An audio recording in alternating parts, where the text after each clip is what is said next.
সময় হয়েছে আপনাদের কিছু গুরুত্বপূর্ণ প্রশ্নের উত্তর দেওয়ার। আসসালামু আলাইকুম ওয়া রাহমাতুল্লাহি ওয়া বারাকাতুহু। আমি কিবরিয়া সানি স্বাগত করছি আপনাদের সকলকে আজকের এই কোয়েশ্চেন অ্যান্ড অ্যান্সার পর্বে। গতকাল কমিউনিটি ট্যাবে পোস্ট করে বলেছিলাম আমার চ্যানেলের যে কোনো ভিডিও, যে কোনো টপিকের ওপর আপনাদের কোনো কোয়েশ্চেন থাকলে করে ফেলুন। তো দেখা যাক আপনারা কী কোয়েশ্চেন লিখেছেন। আপনাদের মধ্যে অনেকেই একটি কমন কোয়েশ্চেন করেছেন, এমনকি কিছু মানুষ তো রীতিমতো কমেন্ট বক্সে স্প্যাম করেছে এই প্রশ্ন করে। সোহাগ ভাইয়ের 3টি প্রশ্নের উত্তর দেন। সোহাগ ভাইয়ের 3টি প্রশ্নের উত্তর জানতে চাই। আরজে কিবরিয়া নামক একজন বাংলাদেশের ফেমাস আরজের টক শোতে রকমারির প্রতিষ্ঠাতা আই গেস সোহাগ নামক একজন ভাই কিছু ইলুমিনাতি বা সিক্রেট সোসাইটিজ রিলেটেড কোয়েশ্চেন রেখে গিয়েছেন, যেটি নিয়ে আমার অডিয়েন্সরা প্রায় সময় আমাকে কোয়েশ্চেনগুলো করেন এবং প্রায় দীর্ঘদিন যাবৎ আমি একই কোয়েশ্চেনের সম্মুখীন হয়েছি। এমনটা ভাববেন না যে আমি এই কোয়েশ্চেনগুলো ইগনোর করছি কিনা। যেহেতু আমি এই বিষয় নিয়ে কাজ করি, আমার কাছে আপনাদের এরকম প্রশ্ন করাটা খুবই স্বাভাবিক। একটা বিষয় কি, আমি মনে করি যিনি এই প্রশ্নগুলো রেখে গেছেন তার চেয়ে ভালো এই প্রশ্নের উত্তর আর কেউ দিতে পারবে না। এখন আমি যদি কোনো ভিডিও ডেডিকেট করে বানাই যে সোহাগ ভাইয়ের 3টি প্রশ্নের উত্তর, এবং আপনারা সেটি অনেকে দেখবেন, হয়তো অনেক ভিউ আসবে, কিন্তু আপনারা সবাই ওই উত্তরে স্যাটিসফাইড হবেন না। কারণ কি জানেন, একজনের কোয়েশ্চেনের উত্তর আরেকজন দিলে যেমনটা হয় যে আপনাদের মনে হতে থাকবে উত্তরগুলো কি আসলে যথাযথ হয়েছে। আবার দেখুন, কিছু মানুষ আমাকে কমেন্টে বলেছে যে ভাই আপনার রিসেন্ট কিছু ভিডিওর ইনফরমেশনের মাধ্যমে আমরা সোহাগ ভাইয়ের 3টি প্রশ্নের 2টির অ্যান্সারই পেয়ে গেছি, কিন্তু এখনও এমন মানুষ আছে যারা 3টি প্রশ্নের উত্তরই আমার কাছে জানতে চাইছে। কেউ বলছে আমরা 2টি কোয়েশ্চেনের অ্যান্সার পেয়েছি, একটি বাকি, আবার কেউ বলছে 3টি কোয়েশ্চেনেরই অ্যান্সার বাকি। সো আমি মনে করি সবচেয়ে বেশি ভালো হবে যিনি কোয়েশ্চেনগুলো রেখে গেছেন তিনিই উত্তর দিলে। আরেকটা বিষয় বলে রাখি, এই যে একটা বছর ধরে আপনারা হন্যে হয়ে অ্যান্সার খুঁজছেন, তো যিনি কোয়েশ্চেন করেছেন তিনি কিন্তু উত্তর দিয়ে দিতে পারেন। আমি মনে করি না ইউরোপিয়ানদেরকে নিয়ে কিছু বললে ওরা ডিরেক্টলি এখন আপনাকে ক্ষতি করতে চাইবে। বিশেষ করে যারা দেশে বসে দেশের ইন্ডাস্ট্রিগুলোকে এক্সপোজ করে তাদের জন্য অসুবিধা রয়েছে। যেমন আমার ইন্ডিয়া পাকিস্তানে এমনও এক্সপোজার আছে যারা ডিরেক্টলি চেহারা দেখিয়ে এগুলো এক্সপোজ করে। সো তারা কিন্তু হুমকির মুখে নেই।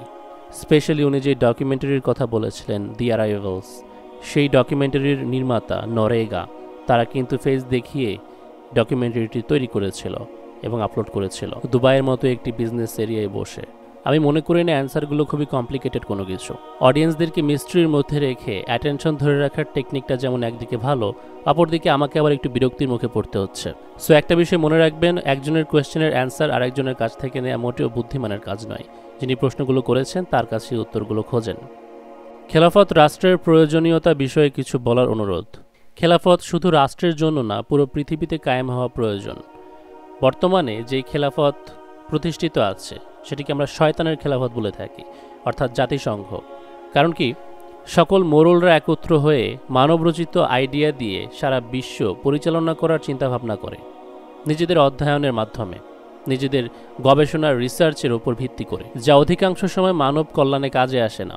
এখানে আবার যেই জোট বা যে কোনো দেশের ক্ষমতা বেশি থাকলে তাদের পক্ষপাতিত্ব নেওয়ার সম্ভাবনা থাকে। অর্থাৎ খেলাফত হতে হবে এরকম, বিশ্বের কোনো একটা রাষ্ট্রে, কোনো একটা জায়গায়, কোনো একটা মসজিদে খলিফা রয়েছেন এবং সেই খলিফার আন্ডারে বিশ্বের সকল দেশ পরিচালিত হচ্ছে সৃষ্টিকর্তার নিয়ম অনুসারে। তখন গিয়ে দেখবেন সাম্যতা বজায় থাকবে। ধনী গরিবের মধ্যে যে এই যে বিশাল তফাৎ তৈরি হয়েছে সেটা কমে আসবে। শুধু টেকনোলজি আর মডার্ন দুনিয়ার পেছনে না ছুটে তখন মানুষের কল্যাণের জন্য বেশি বেশি কাজ হবে। আমি এমনটা বলছি না যে টেকনোলজি বা মডার্নিজম জরুরি নয়, এগুলো প্রয়োজন, কিন্তু একটা লিমিট অনুযায়ী, একটা লিমিটের মধ্যে রেখে। এর বেশি হয়ে গেলে সেটা আবার আমাদের ক্ষতির কারণ হয়ে দাঁড়াচ্ছে।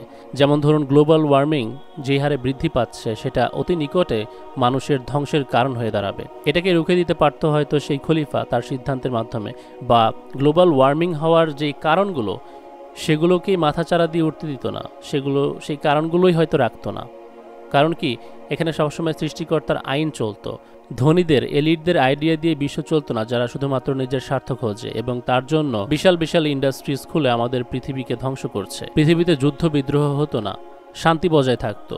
বিশ্বের মোরল দেশগুলো দেখবেন অস্ত্রের ফ্যাক্টরি খুলে বসে আছে, ইউকে, আমেরিকা। কেন? কারণ তারা চায় যুদ্ধ, এবং যুদ্ধের মাধ্যমে অস্ত্র বিক্রির মাধ্যমে পয়সা। মিডল ইস্টের রক্ত ইকুয়ালস টু ডলার। মিডল ইস্টে এত মানুষ মরতো না, এশিয়ার মধ্যে মানুষদেরকে তুচ্ছ তাচ্ছিল্য করা হতো না, আমরাও স্বাধীনভাবে খুব সুখে শান্তিতে জীবনযাপন করতে পারতাম। আমাদের খাবারে পুষ্টির ঘাটতি হতো না। আপনার খাবারে পর্যাপ্ত পরিমাণে প্রোটিন না থাকলে আপনার কিডনি লিভার ড্যামেজ হয়ে যাবে, তার জন্য আপনি আবার ইউরোপে আমেরিকায় যাবেন চিকিৎসা করাতে। অ্যাগেন মানি, ডলার ইনটু দেয়ার পকেট। ইসলামিক খেলাফত চলাকালীন একটা সময় ফকির খুঁজে পাওয়া যেত না পয়সা দেওয়ার জন্য, ভিক্ষা দেওয়ার জন্য। এখন ফুটপাতে দেখবেন ভিক্ষুকের অভাব নেই। ওয়াই? আরেকজন প্রশ্ন করেছেন, রিজিকের মালিক আল্লাহ, তাহলে কাজ করা লাগে কেন? আবার আমি 10 টাকার চাকরি করি, আবার 20 টাকার চাকরি করি, রিজিক তো আমার হাতে হয়ে যাচ্ছে। আপনার কোয়েশ্চেনের মধ্যে একটু সমস্যা আছে। আপনি 10 টাকার চাকরি করতে পারলেই 20 টাকারও যে চাকরি করতে পারবেন বা সেই ক্যাপাবিলিটি আপনার আছে, এটাও কিন্তু সঠিক নয়। আল্লাহ তাআলা বলেছেন আপনার সাধ্য অনুযায়ী চেষ্টা করতে। এখন আপনার স্কিল রয়েছে 10 টাকা ইনকাম করার, আপনার কোম্পানি তো আপনাকে 10 টাকাই দিবে, 20 টাকা দিবে না। এটাই হলো আপনার জন্য নির্ধারিত রিজিক। আবার দেখবেন যে আপনার কোম্পানিতে আপনি 10 টাকার বেতনেরই চাকরি করেন, কিন্তু আপনার স্কিল দেখে, আপনার ভালো কাজের জন্য কোম্পানির মালিক আপনার বেতন বাড়িয়ে দিল। আবার কেউ সারাদিন প্রচুর খাটাখাটনি করে কিন্তু কোম্পানির মালিক বেতন বাড়ায় না। আপনি বলবেন এগুলো মানুষের কারসাজি, তাহলে সেই ক্ষেত্রে কি বলবেন যখন একজন জেলে সারাদিন 1000 টাকার মাছ মারে নদী থেকে, বাট একদিন এক্সেপশনালভাবে 5000 টাকার মাছ পেয়ে গেল? একজন দোকানদারের কাছে প্রতিদিন 100 জন করে মানুষ আসে, কিন্তু হঠাৎ একদিন 300 বা 400 জন মানুষ চলে এলো, কেনাবেচা করলো, সে তো ওই দিন প্রচুর লাভবান। এর মানে যদি সহজভাবে আপনাকে আমি বোঝাই, আপনার সাধ্য অনুযায়ী আপনার চেষ্টা এবং সেই জিনিসটা পাওয়ার প্রবাবিলিটি মিলিয়েই হলো আপনার রিজিক। দোকানদার কিন্তু তার মতোই দোকানদারি করছিল, তার চেষ্টা কিন্তু অতটুকুই ছিল। আবার জেলে তার মতো সে প্রতিদিন যেভাবে জাল ফেলে সেভাবেই ফেলছিল, কিন্তু হঠাৎ তারা বেশি কাস্টমার পেয়ে গেছে, আবার বেশি মাছ পেয়ে গেছে। এটাই হলো রিজিক। আপনি আপনার মতো কাজ করছেন, কিন্তু কোম্পানির মালিক আপনাকে হঠাৎ ইনক্রিমেন্ট দিয়ে দিল। আপনি কখনো অতিরিক্ত চেষ্টা না করেও পেয়ে যেতে পারেন, আবার কেউ অতিরিক্ত চেষ্টা করেও পায় না। এটাই হলো রিজিক। বাকি ব্যাখ্যা বিশ্লেষণ আপনি করতে পারবেন যে হ্যাঁ, অফিসের বসের মুড ভালো ছিল, আমার প্রতি সন্তুষ্ট ছিল, তাই সে ইনক্রিমেন্ট দিয়ে দিয়েছে। আবার জেলে যে জায়গায় জাল ফেলেছিল সেই জায়গাটা ভালো ছিল, যেখানে অনেক মাছ ছিল হয়তো, তাই সে পেয়ে গেছে। আবার দোকানদার ভালো কোনো দিন বসেছিল, এগুলো ব্যাখ্যা করতে পারেন। দুনিয়াতে কারণ ছাড়া কোনো কিছু হয় না, সব কিছুই সিস্টেমেটিক্যালি কাজ করে। রিজিকের মানে এরকম না যে আল্লাহ তাআলা উপর থেকে ফেলবেন আর আপনি ক্যাচ করে ধরে নেবেন।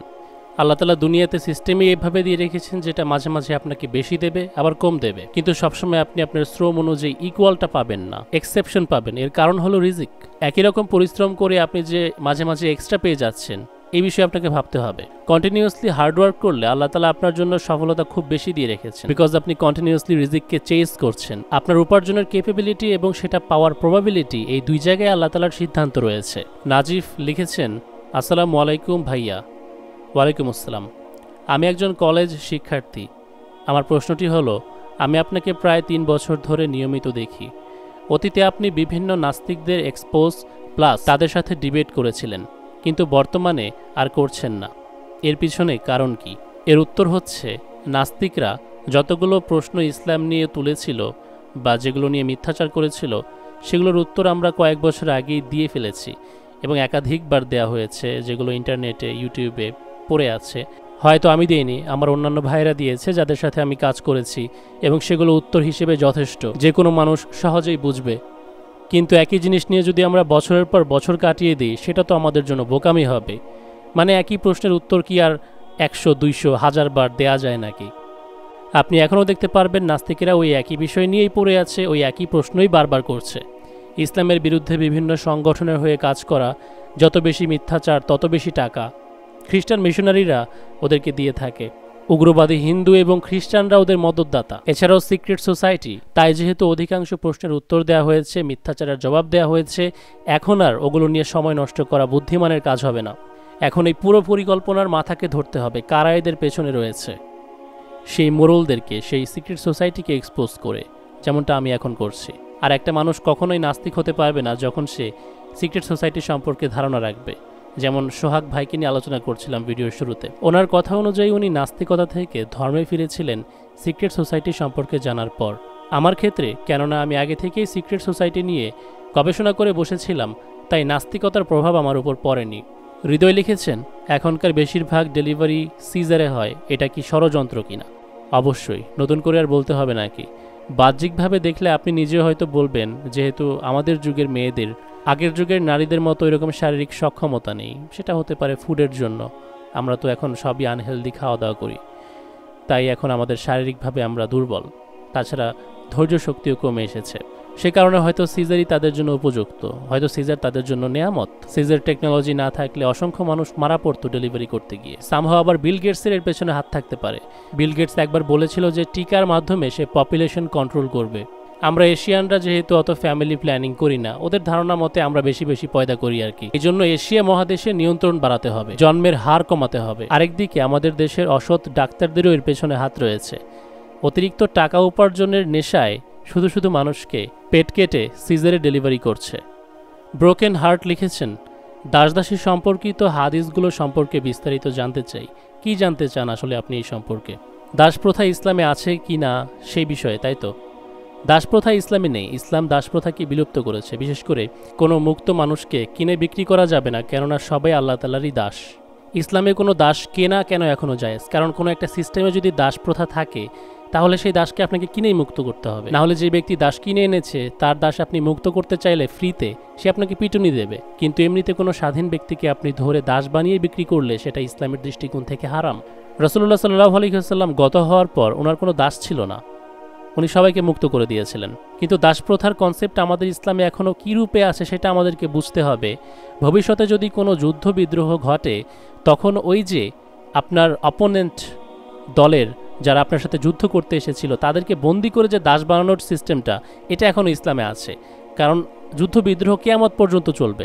এই সিস্টেমকে যদি বন্ধ করে দেওয়া হতো তবে উম্মতের জন্য সেটা ভালো কিছু হতো না। সুতরাং যুদ্ধবন্দিনী যে দাসদাসী এটা কিয়ামত পর্যন্ত থাকবে। সেটা যে কোনো পলিটিক্যাল পার্টির ক্ষেত্রে হোক, যে কোনো রাষ্ট্রের ক্ষেত্রে হোক, তারাও কিন্তু একই কাজ করে। আপনি এখনও যদি কোনো রাজাকার খুঁজে পান আমাদের দেশে, আপনি নিশ্চিতভাবে তাকে বন্দি করবেন অথবা তাকে ফাঁসিতে ঝোলাবেন। এটাই স্বাভাবিক, এটাই লজিক্যাল। অ্যাজ এ কনসেপ্ট সে আপনার যুদ্ধবন্দী দাসী হয়ে থাকলেও আবার দেখবেন ইসলাম আমাদেরকে বলছে আমি যা খাবো তাকে আমার সেটাই খাওয়াতে হবে, আমি যা পরবো আমার তাকেই সেটা পরাতে হবে। মানে সে আমার মতোই চলবে, ফিরবে, খাবে।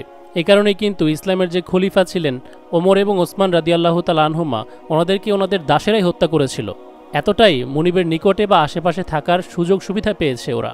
কিন্তু যুদ্ধবন্দীদেরকে একেবারেই ছেড়ে দেওয়ার, মুক্ত করে দেওয়ার আইন ইসলামে আমাদেরকে দেয়নি, আর সেটা আমাদের সুবিধার্থেই, আমাদের ভালোর জন্যই। মাহির হক লিখেছেন, আপনার নেক্সট 1, 5, 10 ইয়ারের প্ল্যান কি? কিভাবে টার্গেটগুলো সিলেক্ট করেন?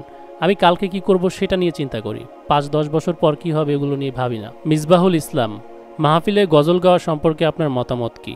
আমাদের দেশে এক টাইপের মাইক পাওয়া যায় যেগুলোকে মেগাফোন বা ওই টাইপের কিছু বলা হয়, কোন শেপের, যেগুলো অতিরিক্ত অস্পষ্ট এবং ট্রেবেলযুক্ত সাউন্ড প্রডিউস করে।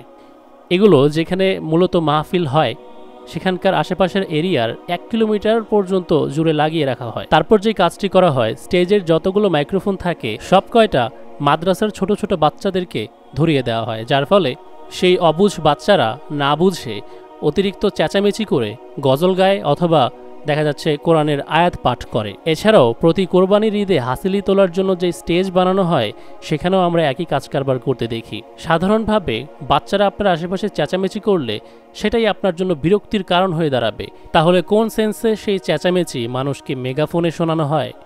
মেগাফোনের একটা সময় যুগ ছিল, ভালো কথা, কিন্তু স্কুল পড়ুয়া ছোট ছোট বাচ্চারাই দেখবেন ডিজিটাল বক্স ব্যবহার করে গান বাজনা করার জন্য। আপনারা পিছিয়ে আছেন কেন? ব্যক্তিগতভাবে সাজেশন দেব, মেগাফোনগুলো যেগুলো আগের টেকনোলজি, একটা সময় আজান দেওয়ার ক্ষেত্রে এবং মাহফিলের ক্ষেত্রে বিপুল ব্যবহার হয়েছে, সেগুলো ব্যবহার বন্ধ করাই ভালো। কারণ যুগ তো চেঞ্জ হয়েছে, তাই না? এখন ডিজিটাল সাউন্ড বক্স এসেছে, ভালো সাউন্ড প্রোভাইড করতে পারে এরকম বক্স এসেছে, সেগুলো ব্যবহার করুন। আয়োজন একটি নির্দিষ্ট জায়গায় সীমাবদ্ধ রাখুন, যেখানে মানুষ নিজ ইচ্ছায় ওয়াজ নসিহত শুনতে আসবে, গজল শুনতে আসবে। অপ্রত্যাশিতভাবে যারা চাচ্ছে না এগুলো শুনতে, তাদেরকে জোরপূর্বক মসজিদ কমিউনিটির কী প্রয়োজন এগুলো শোনানোর। কেউ ধরুন হার্টের রোগী, কেউ বৃদ্ধ যার সময় মতো ঘুমানোর প্রয়োজন, অথবা নবজাতক শিশু, তাদের জীবন ঝুঁকির মুখে ফেলে তাদেরকে নসিহতের নামে জোরপূর্বক ডিস্টার্ব করার তো কোনো প্রয়োজন আমি দেখি না। সর্বোচ্চ রাত 12টা পর্যন্ত মাহফিল করা ভালো, কারণ রাত যত গভীর হয় সাউন্ড তত বেশি ছড়াতে থাকে। এই স্টেপ আমাদেরকে প্রথম গ্রহণ করতে হবে। আমি যদি নিজে সাউন্ড পলিউশন করে তারপর অন্যকে বলতে যাই তাহলে সে আমাকে উল্টো অ্যাটাক করে বসবে। নিজে এই পদক্ষেপ নেওয়ার পর আমাদের যেটা করা জরুরি, প্রতিটি এলাকায় নোটিশ দিয়ে দেওয়া যে বিয়ের বাড়িতে রাত 12টার পর গান বাজনা করা যাবে না। মাজার ভিত্তিক বাউল মঞ্চ যারা বানায় সারা রাতভর চিল্লাপাল্লা করার জন্য ওদেরকে মাইক ব্যবহার করতে দেয়া যাবে না। গান বাজনা তো আমরা এমনিতেও সমর্থন করি না, হোক সেটা মাজারে আল্লাহ ও রসুলের নামে অথবা বিয়ে বাড়ির ডিজে। প্রতিটি এরিয়ার যারা নেতা রয়েছে, যারা মাথা রয়েছে, তাদের উচিত এগুলো বন্ধ করা। এতই যদি বাউল গানের নামে সারা রাত শয়তানের মতো চিল্লাপাল্লা করতে হয়, মাজারের ভেতর গিয়ে করুক, কারণ ওই চিল্লাপাল্লা তো কেউ শুনতে চায়নি। মানুষের ঘুম এর চেয়ে অনেক জরুরি। প্রতিটি মানুষেরই অধিকার আছে শান্তিতে বসবাস করার। যারা জোর করে আরেকজনের শান্তি হরণ করে, জোরপূর্বক মানুষের মাথা ব্যথার কারণ হয়, যেটা শুনতে চায় না সেটাও শোনানো হয়, তাদেরকে আসলে থামাতে হবে। মাহফিলের কথা যদি বলতে চান, অপরকে কষ্ট দেওয়া শরীয়ত গর্হিত কাজ, ভালো স্পিকার ব্যবহার করেন। যথাসম্ভব চেষ্টা করুন মসজিদে ভালো কোয়ালিটির স্পিকার ব্যবহার করতে।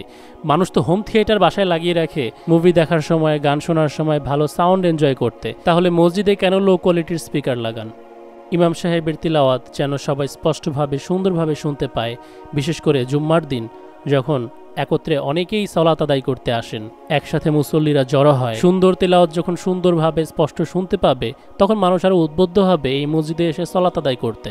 গজল গাইবেন, আল্লাহ তাআলার গুণগান করবেন, আয়াত পাঠ করবেন, ওয়াজ নসিহত করবেন, একটু সুন্দরভাবে ডেলিভার করার চেষ্টা করুন। মানুষ যেন স্পষ্ট বুঝতে পারে এবং শুনতে ভালো লাগে, মনোমুগ্ধকর হয়, সেই চিন্তা করতে হবে, সেই ব্যবস্থা করতে হবে, যে আমরা অনেকেই বুঝি না। এখন থেকে ইনশাল্লাহ আমরা বোঝার চেষ্টা করব। ফারহাদ ইমরান লিখেছেন, আপনার রিসার্চের জন্য কোনো টিম আছে? না, টিম নেই। দেখেন আবদুল্লাহ ভাই কি লিখেছেন, ভাইয়া আপনি আপনার ভিডিওগুলো যে তৈরি করেন, সেখানে ভিডিও এডিটিং, ভয়েস সব আপনি একাই দেন, এত কিছু একা কিভাবে করেন? বোঝেন তাহলে, research, editing, voice over, thumbnail বানানো, আপলোড সব কিছু একাই করি। অবশ্য একা করতে ভালোও লাগে, আমার নিজের কাজ আমি নিজেই করতে পছন্দ করি। আমি কোন ফেরকার, আমার আকীদা কি, তালেবান সম্পর্কে আমার মতামত কি, সিরিয়ার বাশার আল আসাদের ব্যাপারে ধারণা, আমি কি আসলে শিয়াদের সাথে আমি যুক্ত, সালাফিদেরকে নিয়ে আমার কি সমস্যা, এ সকল প্রশ্নের উত্তর থাকছে দ্বিতীয় পর্বে।